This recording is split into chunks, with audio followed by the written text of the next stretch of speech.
On the phone with us, we have Chester Hendricks, the creator of Life Spinner Pewter Life Counters.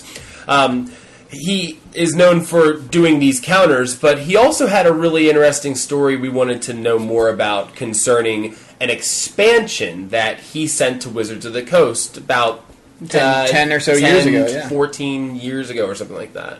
So why don't you tell us a little more about that? Well, actually what I did was I had mentioned to your partner in crime there that when he called that I would have a little bit more interesting information to pass along than just my metal life spinners.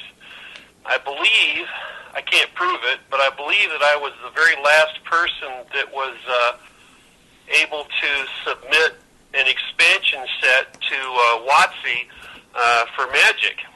And as I was digging through some of the old letters and correspondence that we went back and forth, I found a letter that I had sent off to Mark Rosewater in 2002, about a year and a half before he started working on Ravnica. And I told him about, or I believe that I may be the person who invented hybrid mana. Oh, wow.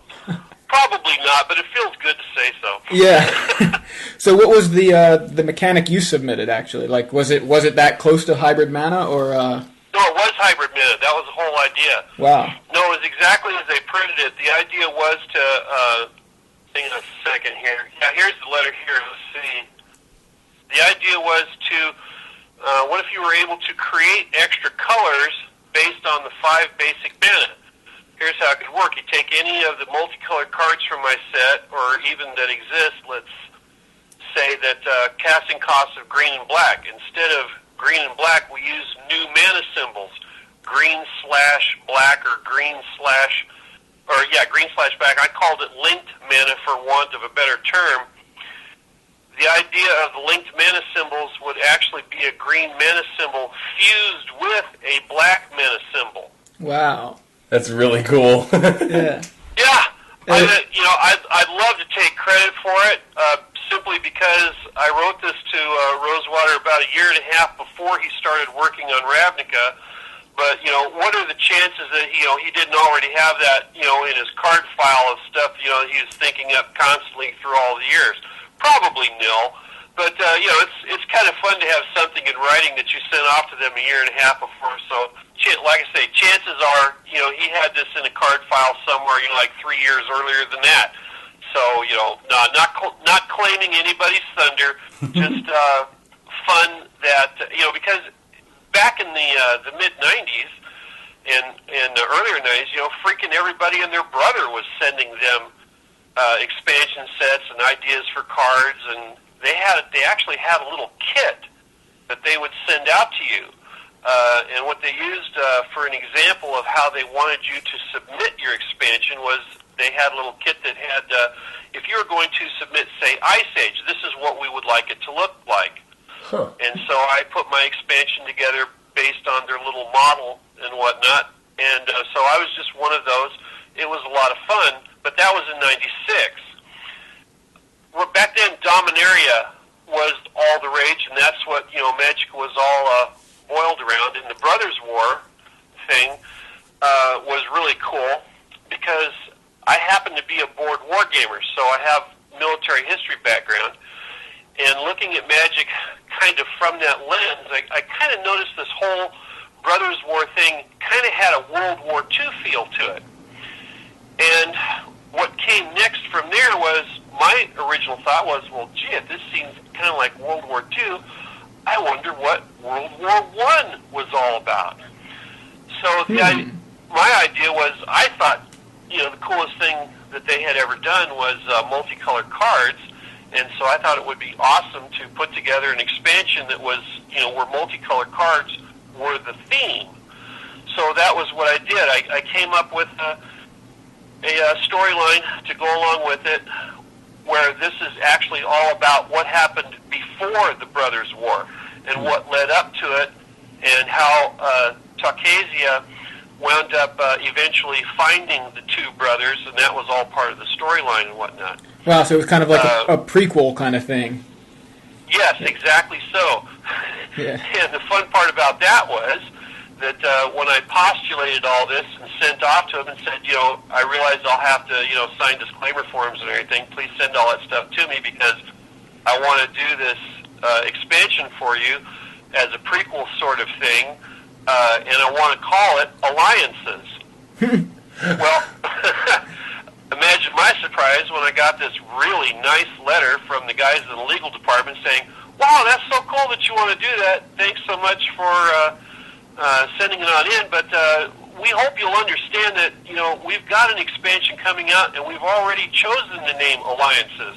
Would you mind renaming yours and resubmitting it? And, by the way, sign all these documents for us. Wow, that's hilarious. Funny. And so that was in, I guess, 95, 96-ish, because I think Alliances came out pretty soon after that, I would assume, in 96, right? Yes, it was like, they already probably had the cards, half of them printed up, yeah. And here I was, dumb kid, sending stuff into them, had no clue, but, it was just one of those kind of things, so, it didn't bother me, and, I was like, cool, hey, they were actually talking to me. That was the way I looked at it. Yeah, definitely. So I said, no problem, so I renamed it Tocasia's War, and wrote it all up and sent it off to him. It was a lot of fun because I had gotten a hold of Bruce Rogers. You know him? No, I feel like the name sounds familiar, but I don't know who that is. He's one of the guys that's written a number of the magic novels and whatnot. Okay. He's also written as under the name Hanover Braddock. Maybe that name rings a bell. Anyway, you also have to remember, this was back in the days when the Duelist magazine was hot stuff. Right. And there was a person named Kathy Ice who had written this really cool article about ice ages back there. And she had used these she had created these two characters that were kind of like dueling scholars, and they were talking about some documents about Ice Age, and they were calling each other names and whatnot. It was really funny. And I contacted Kathy Ice and asked her about it, and she said, yeah, you can go ahead and use the characters and whatnot. So I got a hold of Bruce Rogers and said, hey, I'm working on this expansion, and the idea is Tocasia's War. It's a prequel to Ice Age.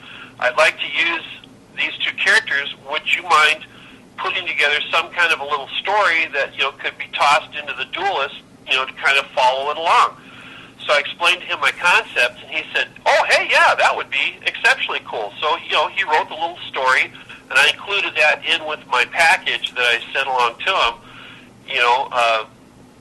being young and naive and thinking, that they would actually, look at it and consider it. Right. But, it was all cool. There was a lot of folks that were, well, not a lot, but a few folks that were in the loop and that were excited about it. And so we had all this background material and came up with cool card ideas, and of course, now, 10 years later, looking back on it, most of them seem fairly lame. But there were some pretty lame card things back then anyway. I mean, banding and things like that. There was even the printed cards were pretty lame. You should mention banding. I had a one of the ideas that I had made up. I came up with a set of today we would call them keywords. Mm-hmm. But one of the things that I had come up with, I called it echelon. And the idea was this creature may attack with one other creature as a group, but only one receives damage, and it's the controller's choice. Now, see, that would have, banding was very confusing. Right. And that was the reason that they dropped it. Echelon was a little more elegant and was a lot more simpler and was basically the same thing. Right, yeah. Similar idea, or along the same lines, right? So we were all, back then we were all kind of thinking along. It was hard to think out of the box. A lot of the stuff we thought of back then, now today we would look at it and go, really? But it was kind of cool. So I sent my thing in. They said, wow, that's kind of cool, but you know what? We're really not all that interested in this, and we'll tell you why. It's got too much emphasis on multicolored cards.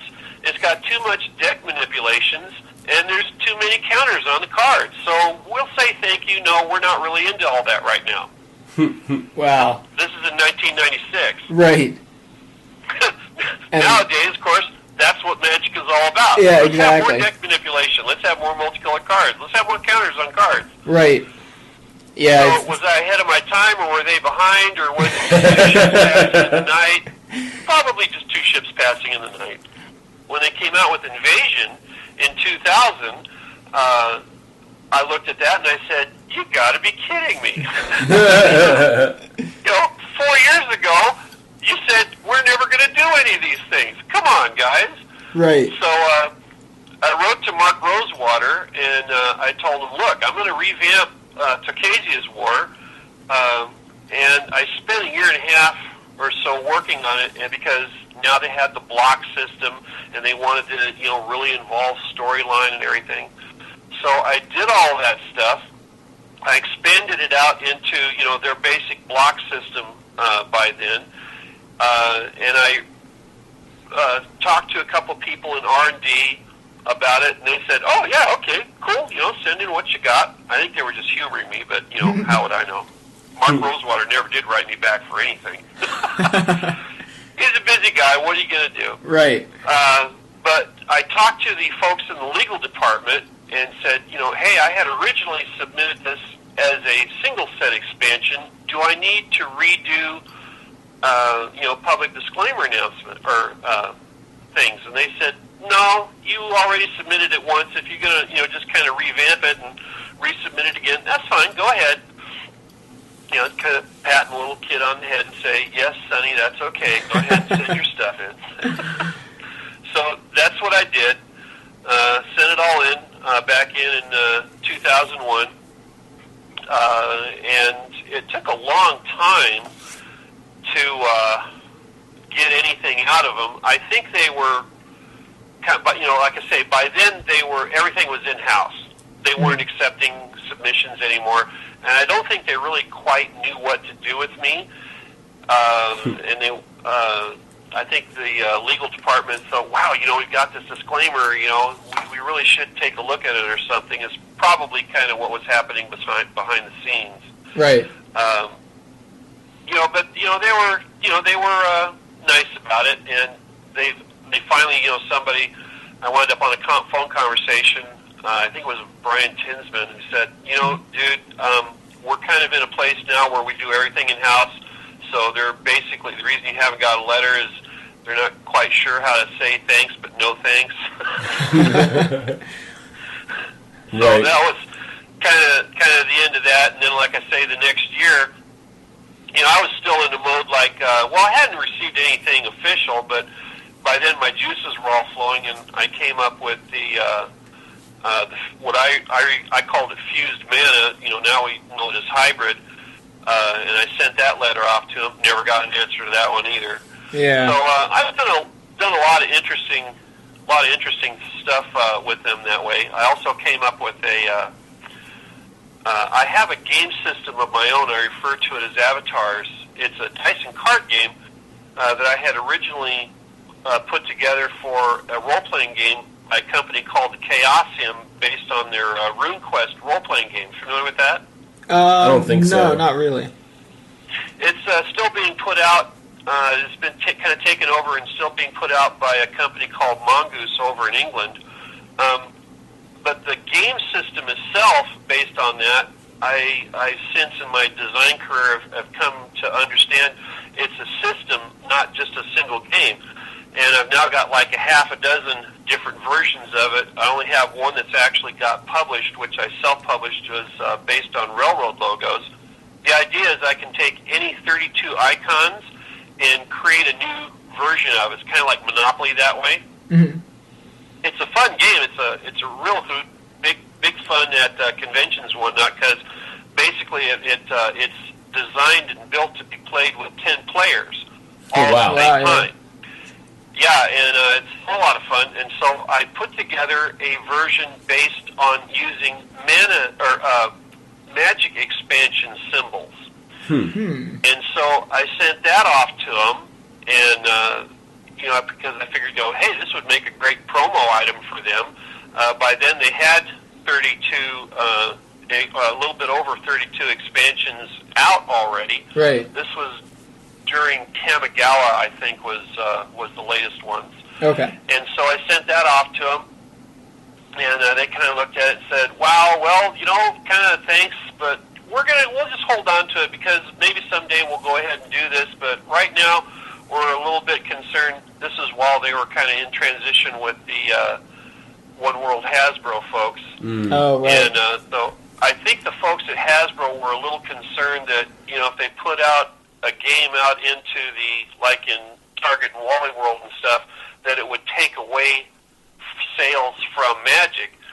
Of course, I viewed it just exactly the opposite. I was thinking, hey, get this out into the regular gaming world. It's a regular game. People are going to see that it's based on Magic, and they'll come in and get into Magic. Like right. If I was doing it, I would include like a random booster pack or something that I got laying around, and do it that way. So that's actually still sitting in their vaults, waiting for them to look at it and say, I wonder if we ever want to bother to do this. I thought of it as a cool, maybe a promo item, or something they could give away as a, like a prize at, release parties or something like that. But, that's just me. The stuff that they've been putting out is so incredibly way cooler than any of the stuff that I ever sent them. No, I think they absolutely made the right decision on moving to the in-house only deal because they've got an incredibly great design team there. Right. They do a few gaffes here and there, but for 99% of the stuff they put out is, hey, why are we still playing this game? Because they put out great stuff. Yeah. Exactly. So probably, for me, the coolest thing that I ever sent off to them in the expansion set was I had a new idea for dual lands, which was you have a land card in your hand, and it's a blank land card. And when you play it, it can be either a mountain or a forest. So you declare it as you're playing it, and then when it hits the table, it's whichever one you want. Right. Yeah, that's interesting. Like you could choose one kind of thing. It's almost kind of like a fetch land, but maybe doesn't require without the step in between. Yeah. Right. Yeah, that's interesting. So I did have some good ideas, but Yeah, well, hybrid mana was awesome. Yeah, even if it was also somebody else's idea, it still sounds like it's a good idea. Are you are you like a game designer at all, or is it just something you dabble in on the side for fun? Game design is something I've been doing it for a very long time. What got me started on it was, one of you guys familiar with Edgar Rice Burroughs? No, I don't think so. No. Edgar Rice Burroughs was a very popular author. Did a lot of series, starting with Tarzan. A lot of very good stuff. One of the books that he wrote was called Chessmen of Mars, and he made up this little chess style type game called Jatan. Well, as a 14-year-old kid, of course, I was fascinated because I played a lot of chess and was really interested in that. So I made up my own set and started playing it, and what I discovered was, while it was a really great, plot device for the book, as a game it sucked. So I had to tweak the game a little bit, and I, redesigned a couple of elements within it, and in my own mind, I kind of had redesigned it and made up my own game. And from there, I've just kind of never looked back. I've been making games ever since. I've had a couple professionally published by other companies, both in the board wargaming world.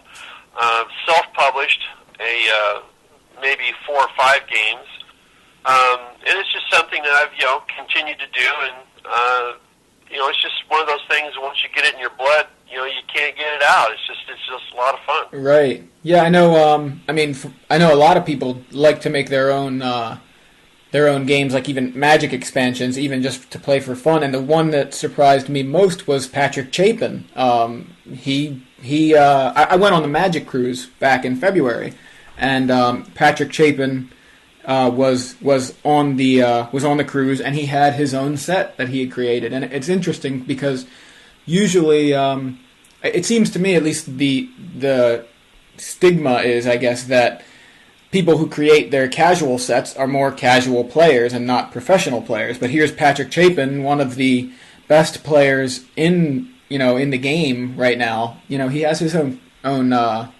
Magic expansion. It's just interesting I think it's pretty widespread that people like to do that, and it seems like a fun thing to do. I feel like I don't have enough time to devote to Magic as it is to then. Who does? Right.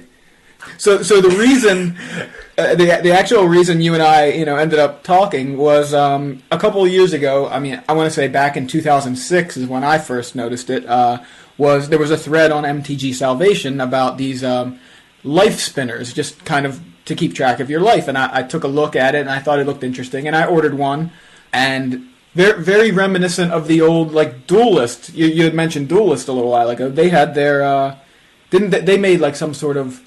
Well, they made an abacus. It wasn't the Duelist. It was the folks Reaper Miniatures. That's right. See, Duelist had their abacus. That's what the Duelist one was. Was like a stainless steel kind of, or some sort of metal abacus that they had. Yes, they had the metal abacus thing. No, it was the folks at Reaper Miniatures who made first, as far as I know, the first spinner-style pewter life counter. I owned one of those. I was going to buy one, but I didn't like the figures that they put on it, so I just never bought one. For some reason, one year, I was at a convention down in the Bay Area. One year, they published their little spinners without a figure on top. The base on top, where the figure normally went, was flat. So you could buy the spinner and put whatever miniature you wanted on it. I thought, wow, now that is the coolest idea ever. So you purchased this Reaper spinner, and you went and checked out all of the miniature displays and just picked out the coolest miniature you could, a little bit of super glue, and bam, you were off and running. I practically wore that thing out. Wow, yeah. I've still got it. I put a BattleTech miniature on it. I thought that looked kind of cool. The problem with it is that the spinner part that spins on top, it has little nibs on the bottom. And after you play with it enough times, they tend to kind of wear down, and now, the pointer doesn't stay on the number where you want it to. Right. And also, it had a problem if you jostled the table a little bit, it would bounce it, and you go, oh gosh, what life was I at? And so I always had a problem with it that way, and eventually I just got to kind of the point, brain's always working on something. I came up with the idea that, I didn't like any of the other life spinners that were coming out. The one that Legends of the Five Rings did. I just didn't care for any of the stuff that was out there. I still liked that old Reaper thing, but I didn't like the way that it was designed. It was just a problem. Right. So I sat down and thought to myself, how can I do this differently? I really like the concept of not having a miniature on it so you could personalize it. And I finally came up with the idea, which what you see now is the life spinner, which is where it's two pieces, but they interlock rather than right on top of each other. And so I contacted a local pewter manufacturer, and I had drawn it out and said, look, I have this concept. I want to do this thing. How much is this going to cost me? And he told me how much it was going to cost me because, they have to design the thing, and then they have to make the molds, and then you get, so many off of your first print run. And it was a fairly considerable sum of money, a little bit more than, I get on my salary. Wow. As a county employee, I tell everybody, look, it's not a money tree, it's a money shrub, okay? So what I wound up doing was the price that he quoted me, I looked through my old binders, and I had 4 mana drains, originals in very nice shape. So I called up our good friends at Star City, and I said, hey, how much can I get for 4 mana drains? I need X amount of dollars. They said, you know what? We'll give you X amount of dollars. Send those puppies on in. I said, no problem. So I sent them the 4-mana drains. They sent me the check. I took the check over to the pewter manufacturer, and what you see is actually one of, I call my company TERRAN Games, one of the first actual produced items from TERRAN Games is my life spinner. And I've been getting a lot of interesting hits on it lately and couldn't figure out why. Somebody finally explained it to me. Said, well, if you Google it just right, you know, the forum that you're talking about, which was back in 2005 on MTG Salvation, will pop up. And what I just found out last night after getting an email from you was, if you Google Sweet New Life Counter, it's like the #1 hit. And I was like, oh my gosh. Because that's what Ranker and Elf, one of the cool guys on MTG Salvation, that's what he called the thread. He started it off because I had contacted him and said, you know, hey, would you like to carry these, because he was selling cards. Would you like to carry these as an item? He says, I don't know, send me one. So I did, and he said, oh my gosh, this is awesome. I love this. Can I start a forum on it? I said, dude, go right ahead. Hurt me bad. Right, and that was how I found out about it. He did, and that's pretty much where everybody's been finding out about it over the years. Yeah, I think he must have had it in his signature or something, like in his in all his forum posts, some kind of link to, you know, it's a sweet new Magic Life Counter, and I'm like, cool. And so I clicked it and saw that thread, and you know, and that was how I found out about it. And I think you know, I got mine, and I posted the picture of mine, because that's another thing that was going on that thread. People would post their pictures of what they used on top and things. And oh my gosh, you get a hold of somebody that knows how to paint, knows what they're doing when they're painting miniatures, and some of the counters that some of the people posted on there is just like, oh my freaking gosh, let me send you mine so you can paint mine. Yeah, I mean, mine, and I know you've seen it, mine's unpainted. I tried painting it. All mine are unpainted as well. I don't paint any of mine. I just use I kind of like the look and feel of actual metal. Yeah, you know, me too. There's a heftiness to it. It feels real, and it's a good feeling. And so, and also because my painting sucks, you know, I just leave all mine unpainted as well. But I cannot tell you how much I respect people that do have that talent and ability, because the ones that are painted on there are just they're just beyond awesome. Yeah, I mean, I tried painting my you know, one of the spinner pieces instead, like, because I knew I couldn't paint the druid that I have glued onto it. He's too detailed. So I tried painting the spinner pieces. Like, what I did was I filled in the arrow, and I decided, you know what, I actually like it better without the paint, so I kind of scraped it out. So I just like it. I find that that's what I do, is I do paint in the arrow because it's easier for me to identify, and I found an easy way to paint the numbers. What you do is you get a dark color acrylic paint, just plain old acrylic paint, like a dark blue or a black or a dark green, and you just fill it in, wait for it to dry, and then using a piece of plastic or even just your thumb, just scraping the excess that's on top of the numbers. The metal then of the numbers kind of shines through with the darker painted background, and the numbers show up better. So that's about as far as my painting stuff goes. Although I have one for my wife. She found this angel sitting on a throne with a harp miniature that's just amazing. That she likes. We used it when we played Two-Headed Giant.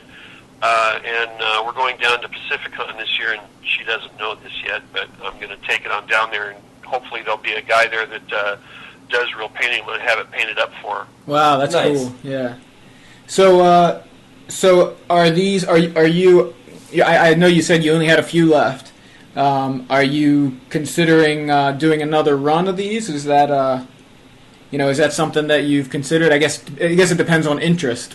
Yeah, I've got two avenues of thought on that for myself right now. I've got another guy. This has been amazing. In the last 3 months, I've gotten more inquiries than I have like in the last year and a half. Wow. I guess people are just Googling it because I've had a couple people tell me, look, man, there's just no cool metal life counters out there. And so they go Googling it and they find it, and that's what they told me. Yeah. Is where all the interest is coming from, and I believe them. So I've got one group that there's a local play group that they want 9 of them. And so I've only got like about 24 left. So what I'm going to do is when the order for the 9 comes in, I'm going to go and have another print run done. My other option is absolutely, totally, 100% not official. I have not talked to anybody at Star City Games. So, this is just brainstorming on my part. In fact, you may remember a couple years back when I can't remember the fellow's name, but everybody his name online was Polar Bear God. Oh yeah, Richie Prophet. Yes, when he passed away, they had a big tournament for him and asked people to send stuff in for the big prize package. I sent a couple of spinners in for the life package, or for the prize package for that. And so there's a possibility that Star City might say, maybe that could be a cool promo item for us. They may either sell them on their website or do it as a promo item for or prize item for a lot of the tournaments that they run. Yeah, so if people are interested, whether that's people from Star City or people or listeners to this podcast, how can they get a hold of a life counter at this point? How can they contact you? Right now, the easiest way to get a hold of me is via my direct email, and I don't have a problem sending that out to folks. That's easy. It's cehendricks@sbcglobal.net. I'll post your email address in the show notes. No problemo. Anybody can contact me, no problem, and I'll be more than happy to accommodate you. So I guess did you have any more things that you wanted to talk about at all? No, that was pretty much about it. I wanted to just toss in all the other things that we talked about. Like I said, I promised you a couple of good stories and whatnot. Absolutely. Hope that's worked out for you. For sure, nobody yeah. yells and screams at you. If anybody does, please remember, kids, that there was no expectations on my part for anything from anybody in any way. This is just a fun trip down memory lane. For me, I've had a lot more interaction with Wizards of the Coast, 90% of it on my side, but some of it, somewhat significant. So I wish you guys all the luck in the world. Thank you very much for this opportunity to walk down memory lane. I'm very, very pleased that you enjoy the spinners. I think it's sad that nobody else out there in the industry, thinks that pewter spinners are worth spending time on. But for those of us that have a little bit of the old school in us that enjoy tactile things, which is, I think, one of the reasons that Magic survives, is because I think in game design, this is why I don't do electronics. All my games are board games. I enjoy the human interaction, and for me, that's a lot of, and probably for you and most everybody else, that's what Magic is all about. It's about the human interaction, and it's a lot more fun, and it's what makes the game endure. All right, well, thank you, Chester. I appreciate you giving us your time for this interview. No problem, gentlemen. The pleasure was all mine. Thank you very much. Cool.